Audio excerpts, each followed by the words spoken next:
கடைசி மேட்ச் சேப்பாக்கல தலைன்னு சொல்லி அவரை காட்டுறாங்க, டிவியில காட்டுறாங்க, எல்லாம் குதிக்கிறாங்க, அவ்வளோ கொண்டாட்டமா வந்து அவரை பாக்குறாங்க.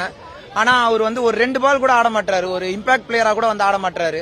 அப்படி ஆட முடியலையா, நீங்க ஒரு 5 மேட்ச் முன்னாடியே 5 மேட்சுக்கு ஆட மாட்டாரு அப்படின்னு சொல்லிடலாம். ஆனா சொல்ல மாட்டாங்க, எல்லா மக்களும் வந்து பார்த்து ஏமாந்து போறாங்க. இது வந்து கடைசி மேட்ச் கண்டிப்பா ஆடுவாருன்னு சொல்லி பாக்குறோம். ஆனா மேட்ச் டு மேட்ச் நமக்கு வந்து இதே ஒரு ஏமாற்றமா இருக்கு. ருத்ராஜ் கெய்க்வாட் வந்து எல்லா தப்பும் என் மேலதான் சொல்றாரு. ஆனா இந்த மேட்ச் கூட பார்த்தா ரொம்ப ஸ்லோவா ஆடி இருக்காரு. மத்த பேட்ஸ்மேன்லாம் உர்வில் பட்டேல் 2 6 தான் அடிச்சாரு. ஆனா அது கூட ஒரு இம்பாக்ட் கிரியேட் பண்ணுது. அந்த இம்பாக்ட் கூட வந்து ருத்ராஜ் கெய்க்வாடோட பேட்டிங்ல வந்து இல்ல.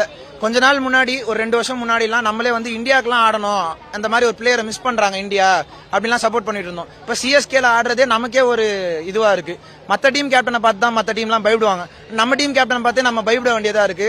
ஒரு 6-4 அடிச்சிட்டாங்கன்னா பவுலிங் சேஞ்சஸ் பண்றதுக்கு கூட அவர் தயங்குறாரு, பயப்படுறாரு. அந்த ஒரு ட்ரிக்கை தான் மிஸ் பண்றாரோ, தோனி வந்து அதை அசால்ட்டா இத்தனை வருஷம் பண்ணிட்டு இருந்தாரோ அப்படின்னு தான் வந்து தோணுது. எஸ்ஆர்ஹெச் வந்து நம்ம எக்ஸ்பெக்ட் பண்ணதே வந்து எஸ்ஆர்ஹெச் ஃபர்ஸ்ட் 5 ஓவர்ஸ்ல ஒரு 60-70 நோலாஸ் அப்படி அடிச்சு நவுத்திடுவாங்க அப்படின்னு தான் எக்ஸ்பெக்ட் பண்ணோம். ஆனா உண்மையாவே பவுலிங் யூனிட் நல்லா கொஞ்சம் ஸ்ட்ராங்கா தான் போட்டாங்க சிஎஸ்கே. அதை வந்து சொல்லி ஆகணும். ஃபர்ஸ்ட் 3 ஓவர்ஸ்லாம் 18 ரன்ஸ் தான் அடிச்சிருந்தாங்க எஸ்ஆர்ஹெச். ஆனா ஒன்னு மட்டும் பண்ணிட்டான், விக்கெட்டே விடக்கூடாது, நல்லா நின்னுன்னு சொல்லி இஷான் கிஷன் நல்லா நின்று பொறுமையா ஆடினான். 20 பால் 20 ரன் இருந்தா கூட நல்லா பொறுமையா விக்கெட்ல நின்னுட்டு அப்படியே ஸ்டாண்ட் பண்ணி 46 பால்ல 70 ரன்ஸ் அடிச்சிட்டான். செமையான ஒரு இன்னிங்ஸ். ஃபர்ஸ்ட் பேட்டிங் எடுத்தது கரெக்டான டிசிஷன் தான். அது இன்னும் போக போக வந்து நமக்கு புரியவே ஆரம்பிச்சது. ஏன்னா இதுல வந்து அசால்ட்டா 200 அடிக்க முடியல, கொஞ்சம் செட்டில் ஆக வேண்டியது இருந்தது. சில சிக்ஸர்ஸ் பவுண்டரிஸ் எல்லாம் சில ஓவர்ஸ்ல வரல. ஸ்பின்னர்ஸ்க்கு கூட குறிப்பா அசிஸ்டன்ஸ் இருந்துச்சு.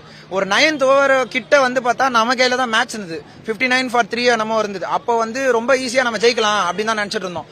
ஆனா போக போக அப்படியே பார்த்தா ஹென்ரிச் கிளாசன் ஒருத்தன் வந்தான், வந்து காட்டு சுத்துனா அவ்வளவுதான். அதுக்கப்புறம் இஷான் கிஷன் அடிக்க ஆரம்பிச்சான். வரவன் போறவன் எல்லாம் அடிச்சு மேட்சை வந்து முடிக்கிற லெவலுக்கு போயிட்டாங்க. இத்தனை 1000 மக்கள் வராங்க, அவங்களுக்கு எல்லாருக்குமே வந்து ஒரு ஏமாற்றம் தான்.